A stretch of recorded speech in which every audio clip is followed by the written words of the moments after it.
बहुत सारे ऐसे विद्यालय हैं जिनका स्वरूप बदला बदला सा नजर आता है और एक प्राइवेट स्कूल को भी मात दे रहा है। प्राइवेट स्कूल भी उसके सामने फेल नजर आता है। और हम तमाम बिहार के तमाम शिक्षकों से, हेडमास्टर से ये अनुरोध करेंगे कि आप लोग भी इस तरह का प्रयोग अपने विद्यालयों में करें, ताकि बच्चों का रुझान स्कूलों से हो और बच्चों को आप सर्वांगीण विकास के लिए वहाँ पर कम से कम बुलाने में, अट्रैक्शन में, आकर्षित करने में वो कामयाब हो सके। तो बच्चा जब आएगा विद्यालय तो आप उसे पढ़ाएंगे, और जब पढ़ाएंगे तो निश्चित रूप से बच्चे अच्छा करेंगे और अच्छा। नमस्कार, एसएस लाइव में आप सभी का हार्दिक स्वागत है। मैं सईद समीर। आज बिहार में एक अनोखा पहल आप लोगों को देखने को मिलेगा।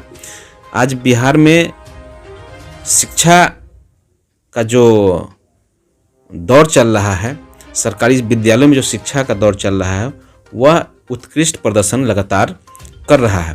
क्योंकि अब शिक्षक भी अपने अंदर की जो प्रतिभाएं हैं उसे निखार करके सामने ला रहे हैं। बच्चे का भी जो प्रतिभा है उससे निखारने में शिक्षक मदद कर रहे हैं।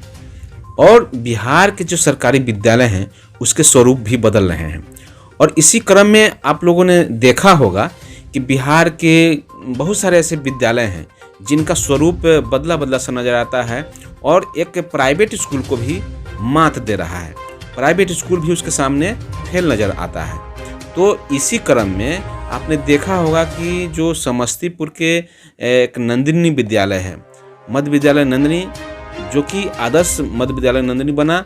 क्यों बना? तो वहाँ एक शिक्षा एक्सप्रेस के नाम से उस तरह का उस स्कूल का संरचना बनाया गया। वहाँ पर इस तरह की पेंटिंग की गई जिसके माध्यम से बच्चे जुड़े और बच्चा उस विद्यालय से, प्राइवेट स्कूलों से नाम अपना कटा करके उस विद्यालय में अपना नामांकन कराया और वहाँ पढ़ते हैं। क्यों? क्योंकि वहाँ का विद्यालय का जो संरचना है, या विद्यालय के अंदर जो शिक्षक हैं, या विद्यालय के जो रख रखाव है, उस वहाँ पर जो एचएम हैं वे विद्यालय की जो मूलभूत आवश्यकताएं हैं उसको पूरा करने के साथ साथ अतिरिक्त सुविधाओं का भी वहाँ पर उन्होंने प्रयोग किया। और इसी क्रम में चूँकि उस विद्यालय से जुड़े हुए जो एक महान शिक्षक हम उनके कहते हैं, हम लोग उन्हें महान शिक्षक इसलिए बोल रहे हैं कि उन्होंने एक नया प्रयोग किया था और शिक्षा एक्सप्रेस नाम से एक प्रयोग किया था। और उसके द्वारा विभिन्न, उसको देखते हुए विभिन्न स्कूलों ने, यानी कि बिहार के अन्य स्कूलों ने भी सीखते हुए अपने स्कूल में उसका प्रयोग किया। और जिस वजह से वह स्कूल पूरी तरह से पूरे बिहार में सुर्खियों में आ गया। और पूरा सुर्खी में आने के साथ ही साथ बहुत सारे स्कूलों के शिक्षक वहाँ दौरा करते हैं, बच्चे दौरा करते हैं और देखते हैं कि आखिर कैसे वहाँ के शिक्षक ने इतना अच्छा विकास वहाँ किया, इतना अच्छा से वहाँ पर सब संचालित होता है। और आपको बता दें कि उस विद्यालय में उस समय जब तत्कालीन प्रभारी के रूप में मेघन सहनी सर थे, उस समय वहाँ थे। उसके बाद जब उसमें राम प्रवेश ठाकुर जो एचएम के तौर पर वहाँ पर आए, उन्होंने भी उस कार्य को और ज़्यादा गति प्रदान किया। और जब वो रिटायर हो गए तभी वहाँ पर जो अभी के डेट में जो वहाँ पर प्रभारी हैं उनके द्वारा वो कार्य आगे बढ़ाया जा रहा है। लेकिन मैं आज जिसकी चर्चा करने के लिए ये वीडियो बना रहा हूँ वह विद्यालय है मध्य विद्यालय सिंहवासीपुर। वह विद्यालय है जहाँ पर एचएम के रूप में, अभी प्रभारी के रूप में मेघन सहनी सर कार्य कर रहे हैं और पहले वो नंदिनी में कार्यरत थे। तो मेघन सहनी सर का कार्य हमेशा ही क्रिएटिविटी को लिए हुए, जो उनके अंदर जो रचनात्मक भावनाएं हैं वो हमेशा ही निखर करके सामने आती हैं। उन्हीं का परिकल्पना था जो उन्होंने ट्रेन का परिकल्पना दिया था। और आज इस विद्यालय में एक अनोखा कार्य किया जा रहा है जो कि हम समझते हैं बिहार में प्रथम ऐसा विद्यालय आपके सामने प्रस्तुत होने जा रहा है जहां पर जो शिक्षा एक्सप्रेस चल रहा था वहीं पर अब जो है से शिक्षा फ्लाइट यानी कि एजुकेशन फ्लाइट के नाम से ये कार्यक्रम चलने जा रहा है। और स्कूल के अंदर में इस तरीके का संरचना बनाया गया है कि लोग देखने के लिए लगातार यहाँ आ रहे हैं। लोग इस विद्यालय की चर्चा कर रहे हैं।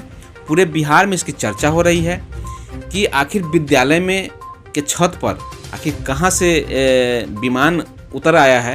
एकदम देखने से लगता है कि साक्षात वो विमान उस छत पर उतरा हुआ है। और इसकी खूबसूरती को आप स्क्रीन पर देख सकते हैं कि किस तरीके से यह लग रहा है कि एकदम नेचुरल जो फ्लाइट है उतर करके इस छत पर आ गया है। तो यह एक अनोखा प्रयोग किया गया है। इस प्रयोग को उन्होंने करते हुए शिक्षा के विकास के लिए जो कार्य कर रहे हैं वह एक अनोखा उदाहरण पेश कर रहा है।